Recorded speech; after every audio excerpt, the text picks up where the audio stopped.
Hello दोस्तों, मैंने पिछले वीडियो में चेक बाउंसिंग के बारे में बताया।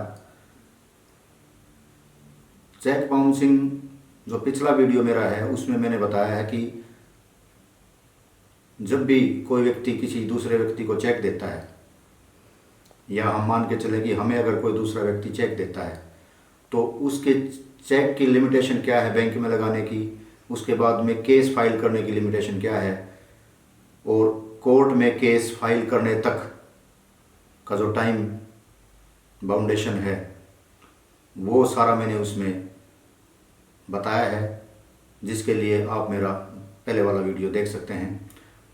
आज मैं आपको बताता हूं कि इसमें कोर्ट में केस किस प्रकार से चलता है, केस फाइल होने के बाद कोर्ट की क्या प्रोसीजर होती है, इसमें किस प्रकार से हम इसमें फिर ट्रायल फेस करते हैं, वो प्रोसीजर आज मैं आपको बताता हूं। जैसे ही चेक बाउंसिंग का केस NI एक्ट 138 धारा के तहत हम कोर्ट में फाइल करते हैं, तो जिस दिन ये कोर्ट में हम फाइल करते हैं ठीक उसी दिन इसमें एक प्री एविडेंस होती है।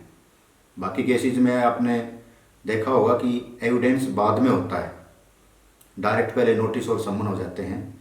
इस केस में थोड़ा सा डिफरेंट है।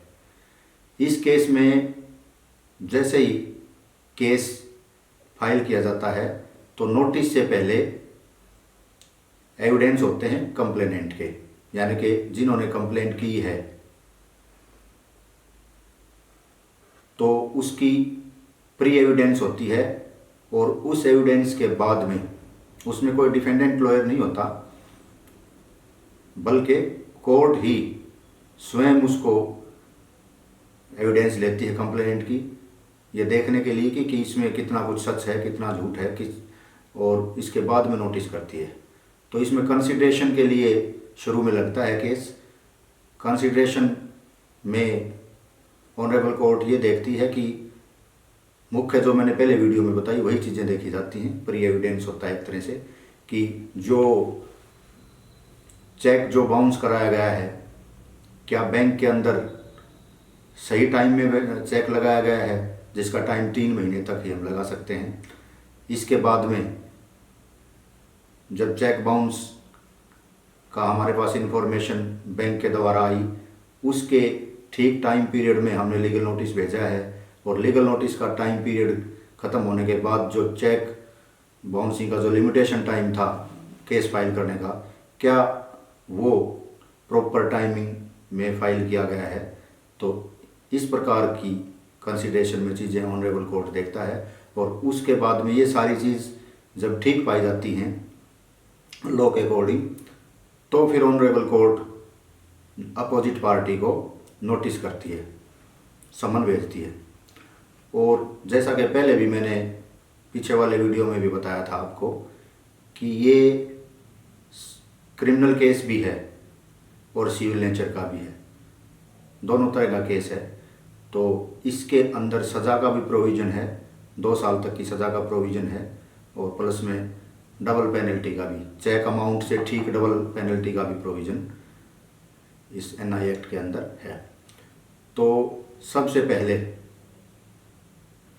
कोर्ट इसमें समन करती है, तो समन जैसे ही अपोजिट पार्टी के पास जाता है तो उसको जमानत लेनी होती है।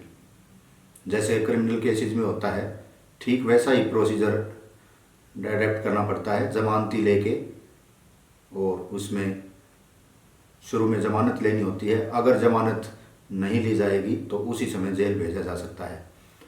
अब तो एक प्रोविज़न जुलाई 2018 में अमेंडमेंट आया है, उसमें ये प्रोविज़न भी हो गया है कि जितना चेक अमाउंट है उसका 20% जब तक आप नहीं भरोगे, जब तक आपको ज़मानत नहीं मिलेगी। यानी कि 20% पे करने के बाद ही, जैसे कि इलेक्ट्रिसिटी एक्ट के अंदर बिजली चोरी में भी ऐसा ही प्रोविज़न है, पे करना पड़ता है 50%, उसके बाद में ही बेल होती है। इसी प्रकार इसमें भी बेल का प्रोविज़न डाल दिया है, थोड़ा सा इसको कानून को कड़ा करने के लिए, क्योंकि चेक बाउंसिस के केसेस की फ्लड आ चुकी है, इसमें स्पेशल मजिस्ट्रेट बैठने लगा है, इतने ज़्यादा केसेस कोर्ट के अंदर पेंडिंग हो गए हैं, तो इस कानून को कड़ा कर दिया गया है। आगे का प्रोसीजर ये है कि बेल लेने के बाद केस ट्रायल में आ जाता है और फिर वही प्रोसीजर जो कोर्ट का होता है वो चलता है। अगर समन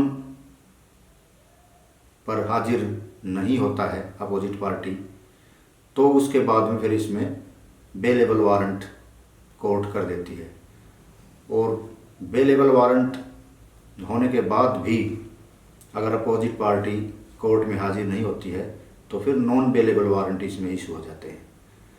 और नॉन बेलेबल वारंट जारी होने के बाद भी अपोजिट पार्टी अगर कोर्ट के अंदर पेश नहीं होती है और पुलिस वाले रिपोर्ट दे देते हैं कि इस प्रकार से हम कई बार जा चुके लेकिन ये व्यक्ति घर से भागा हुआ है या नहीं है या जो भी है, तो कोर्ट इसमें पीओ घोषित कर देती है, यानी कि भगोड़ा घोषित कर देती है अपोजिट पार्टी को।